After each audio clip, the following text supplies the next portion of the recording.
Salam saudaraku sekalian, kali ini saya membawakan renungan berjudul Berdamailah Dahulu. Untuk itu silakan subscribe, share, dan like renungan ini. Tuhan memberkati.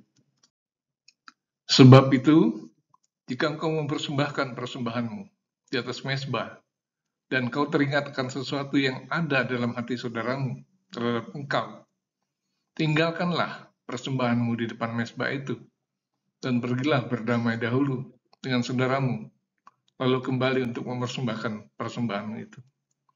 Matius 5 ayat 23-24.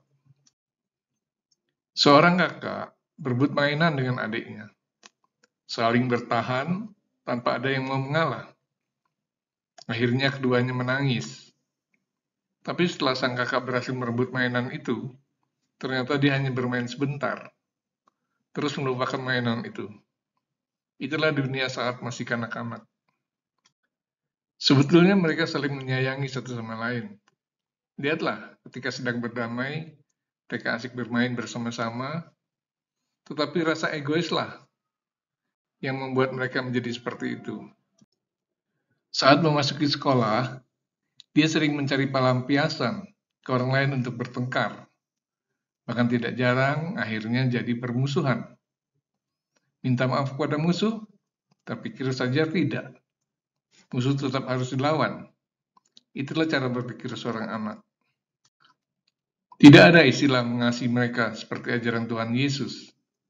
Bahkan mungkin dia malahan belajar ilmu bela diri untuk gagah-gagahan, supaya orang menjadi takut pada dirinya. Tapi ingatlah, Tuhan Yesus menghendaki kita selalu berdamai dengan orang lain. Dia berfirman agar sebelum mempersembahkan korban, kita harus berdamai dulu.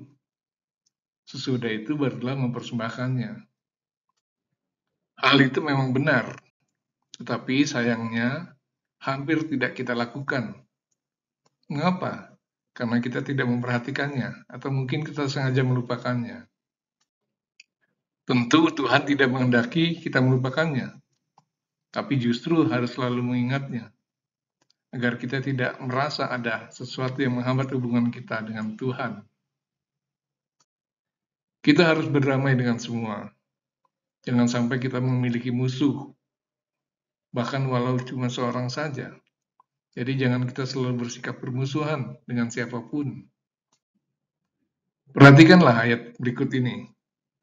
Berbahagialah orang yang membawa damai, karena mereka akan disebut anak-anak Allah. Matius 5 ayat 9. Tetapi jika kita sampai mengucapkan kalimat yang menyakitkan hati teman, atau bahkan seorang musuh sekalipun, kita harus segera minta maaf.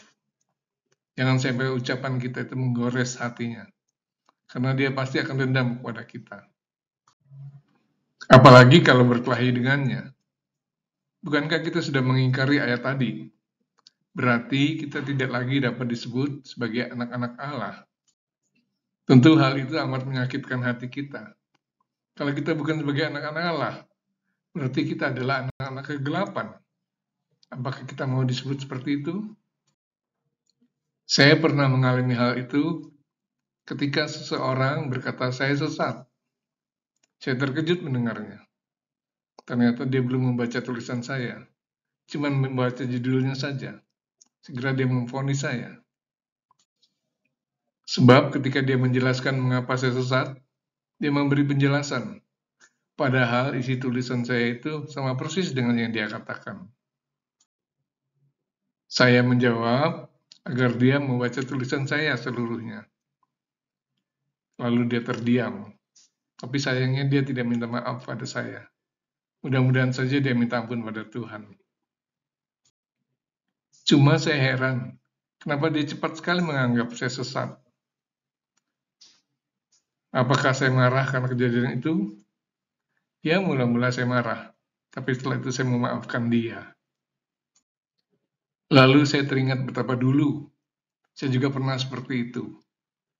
Pada saat saya mendengar seseorang berkhotbah, saya mengatakan padanya bahwa khotbahnya itu ada yang salah. Saya merasa hebat bisa menyalahkan dia. Ternyata saya sudah menghakimi dia. Persoalan dia benar atau salah, seharusnya saya tidak berusaha menghakimi dia. Tentu saja dia marah, tetapi sekarang saya sudah berdamai lagi dengan pendeta itu. Bahkan kami sudah sering bergurau lagi. Ternyata kita ini sering juga menghakimi orang lain. Kita kadang-kadang menuduh orang lain bersalah, padahal dia belum tentu bersalah. Mungkin dia sakit hati merasakan hal itu. Dia marah pada kita tanpa kita sadari. Tuhan mengendaki kita agar tidak lagi menyalahkan orang lain. Kalau dulu kita sering melakukannya, sekarang setelah membaca renungan ini, kita tidak melakukannya lagi. Karena kita pun ternyata sering juga berbuat salah. Kiranya Tuhan mengampuni semua kesalahan kita. Tuhan memberkati. Amin.